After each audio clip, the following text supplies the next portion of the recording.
नमस्कार दोस्तों, मैं अर्जुन आपका स्वागत करता हूँ स्टेप बाय अर्जुन के यूट्यूब चैनल में। तो दोस्तों आज की हमारी क्लास है कृषि यानी एग्रीकल्चर की जो है दोस्तों आज की हमारी पहली क्लास है। तो दोस्तों वीडियो को अंत तक जरूर देखना ताकि सभी क्वेश्चन जो है आपको आसानी से याद हो जाएं। साथ ही दोस्तों अगर आप हमारे चैनल पर पहली बार आएँ तो हमारे चैनल को भी सब्सक्राइब कर लीजिएगा, साथ ही बेल आइकन को प्रेस कर लीजिएगा ताकि हमारे आने वाले वीडियो का नोटिफिकेशन जो है आप तक पहुँचता रहे। चलिए दोस्तों वीडियो को स्टार्ट करते हैं। तो आज की हमारी क्लास है दोस्तों कृषि यानी एग्रीकल्चर के बारे में जो है आज की हमारी क्लास है। दोस्तों हमारे इंडिया का क्षेत्रफल जो है कितना है, यानी 32,87,263 वर्ग किलोमीटर जो है भारत का क्षेत्रफल है, जो कि अपने आप में जो है कुल 100% जो है होता है। याद रखेंगे, यानी भारत का क्षेत्रफल जो है दोस्तों 32,87,263 वर्ग किलोमीटर है, जिसमें से दोस्तों देश के कुल क्षेत्रफल के यानी जितना भी है 32,87,263 वर्ग किलोमीटर है, ये अपने आप में जो है 100%। इसमें से जो है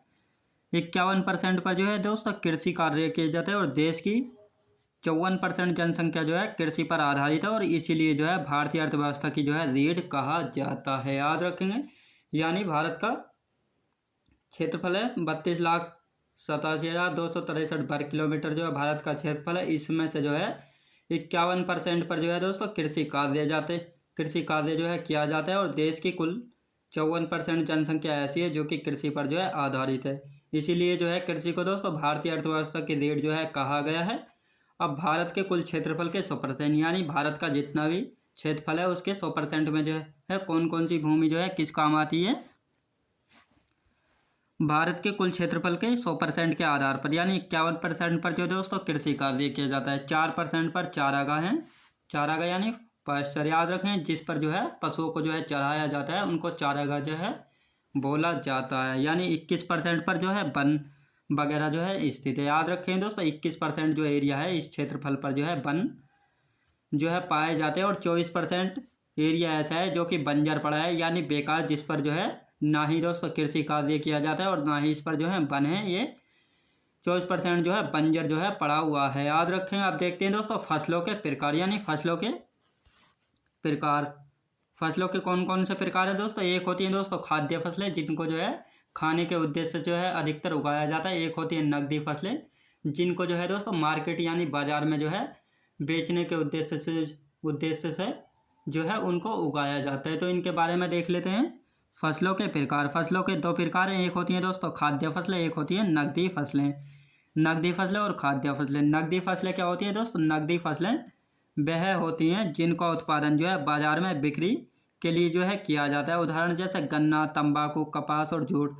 दोस्तों इन फसलों का उद्देश्य जो है बाजार में बिक्री हेतु यानी इनको बाजार में बेचने के उद्देश्य से जो है इनकी कृषि यानी इनकी खेती जो है की जाती है। अब खाद्य फसलें क्या होती हैं?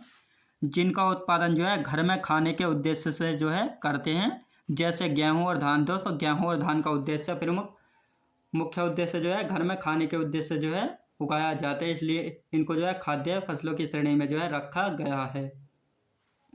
अब आते हैं दोस्तों ऋतुओं के आधार पर, यानी ऋतुओं के आधार पर जो है फसलों के प्रकार, कौन कौन सी फसल जो है कौन सी ऋतु में जो है उगाई जाती है, इसके बारे में जानेंगे।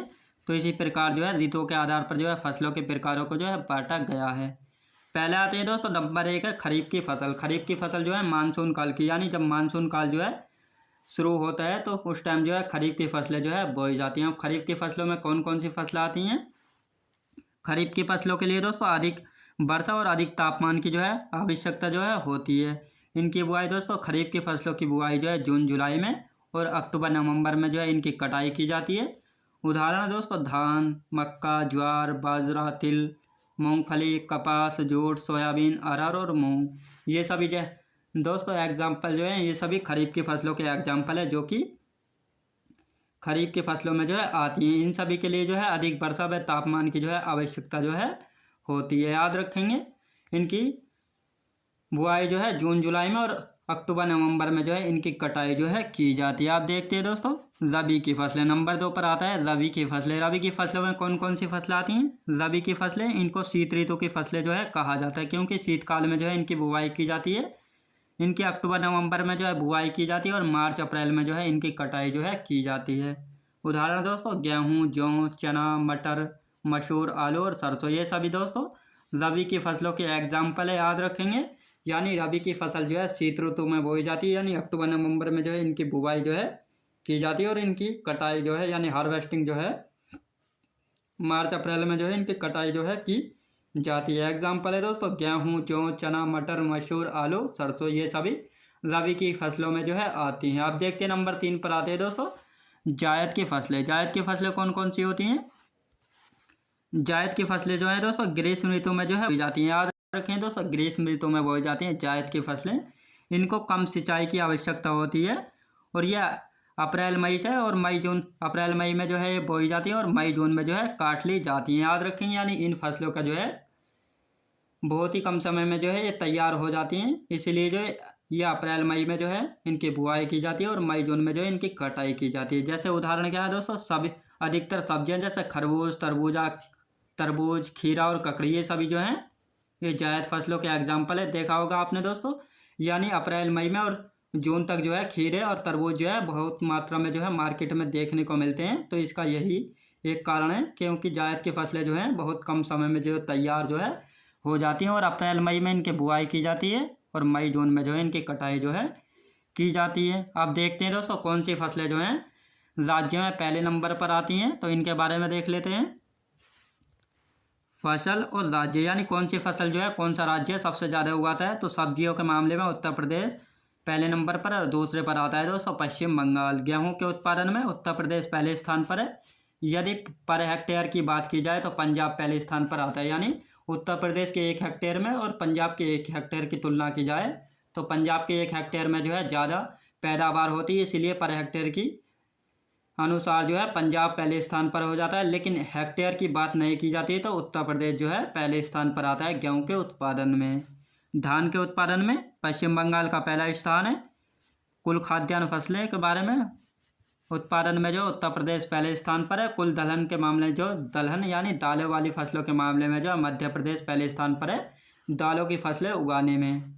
तिलहन यानी तेल वाली फसलों के मामले में जो है मध्य प्रदेश पहले स्थान पर है। गन्ने के उत्पादन में उत्तर प्रदेश पहले स्थान पर आता है। जूट या पटसन के मामले में जो है पश्चिम बंगाल पहले स्थान पर है। और चाय के उत्पादन में दोस्तों चाय के उत्पादन में जो है असम पहले स्थान पर जो है आता है। याद रखें दोस्तों चाय जो है चाय के लिए लैटेराइट मिट्टी की आवश्यकता होती है जो कि असम में जो है पाई जाती है, इसीलिए जो है असम चाय के उत्पादन के मामले में जो है पहले स्थान पर जो है आता है।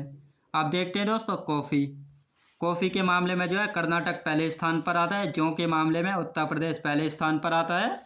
आलू के मामले में भी उत्तर प्रदेश पहले स्थान पर आता है। रबर, मसाले और नारियल के उत्पादन में जो है केरल का पहला स्थान आता है। याद रखें दोस्तों यानी रबर और मसाले और नारियल के मामले में यानी पैदावार के मामले में जो है केरला यानी केरल जो है पहले स्थान पर जो है आता है। कपास के मामले में दोस्तों कपास के मामले में गुजरात पहले स्थान पर आता है। सरसों के मामले में राजस्थान यानी शुष्क फसल सरसों को जो है कम पानी की आवश्यकता जो है होती है, इसलिए राजस्थान जो है पहले स्थान पर जो है आता है। मक्का कर्नाटक पहले स्थान पर आता है। मूंगफली के मामले में गुजरात पहले स्थान पर आता है। तंबाकू के मामले में जो है आंध्र प्रदेश जो है पहले स्थान पर जो है आता है। याद रखें दोस्तों यानी तंबाकू उत्पादन में जो है आंध्र प्रदेश पहले स्थान पर आता है क्योंकि तंबाकू का उत्पादन जो है आंध्र प्रदेश सबसे ज़्यादा जो है करता है। याद रखेंगे। अब आते हैं दोस्तों कृषि से संबंधित क्रांतियाँ, यानी कृषि से संबंधित क्रांतियाँ कौन कौन सी है, तो सबसे पहले जो है हम हरित क्रांति के बारे में जो है जानेंगे। हरित क्रांति दोस्तों हरित क्रांति की जो है विश्व में शुरुआत जो है मैक्सिको से हुई थी। कहाँ से हुई थी दोस्तों? मैक्सिको से। यूएसए के एक वैज्ञानिक थे नॉर्मन बोरलॉग, इन्होंने जो है की थी दोस्तों। एक यूएसए के वैज्ञानिक थे लेकिन इन्होंने अपने प्रयोग यानी एक्सपेरिमेंट या शोध वगैरह जो है मैक्सिको में जो है किए थे और यहीं से जो है हरित क्रांति की जो है शुरुआत हुई थी। नॉर्मन बोरलॉग को जो है दोस्तों विश्व में हरित क्रांति का पिता जो है कहा जाता है और इन्हें शांति के क्षेत्र में जो है नोबेल पुरस्कार मिला था 1970 में। याद रखेंगे यानी नॉर्मन बोरलॉग को जो है विश्व में हरित क्रांति का फादर यानी पिता कहा जाता है। इसी कारण जो है इनको शांति के क्षेत्र में जो है नोबेल पुरस्कार से सम्मानित किया गया था 1970 में। याद रखेंगे दोस्तों। अब आते हैं दोस्तों भारत में जो है हरित क्रांति की शुरुआत जो है कब हुई थी? 1960 में जो है भारत में हरित क्रांति की शुरुआत हुई थी पंजाब में। याद रखें दोस्तों भारत में जो है 1960 में जो है हरित क्रांति की शुरुआत हुई थी पंजाब में। जो है पंजाब के कुछ क्षेत्रों में यानी पंजाब के कुछ जिलों में जो है हरित क्रांति का पहले जो है प्रयोग किया गया था। यानी जब किसी भी चीज़ का कोई एक्सपेरिमेंट करते हैं तो उसको जो है पहले एक छोटे से स्तर पर करते हैं, और जब वह सफल प्रयोग हो जाता है तो उसके बाद जो है उसको बड़े स्तर पर जो है प्रयोग जो है उसको बड़े स्तर पर सफलतापूर्वक जो है उसको करते हैं।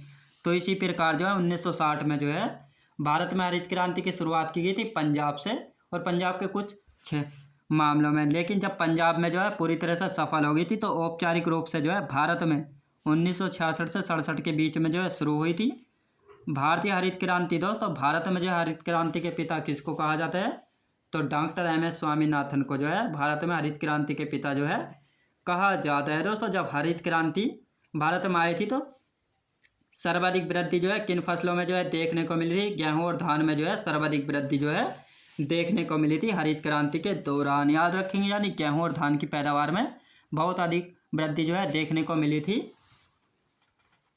जब हरित क्रांति की जो है शुरुआत की गई थी। याद रखेंगे। तो दोस्तों मैं उम्मीद करता हूँ आपको वीडियो क्वालिटी, कंटेंट वगैरह सभी कुछ आपको पसंद आया होगा। पसंद आया तो लाइक शेयर और सब्सक्राइब करना बिल्कुल भी ना भूलें।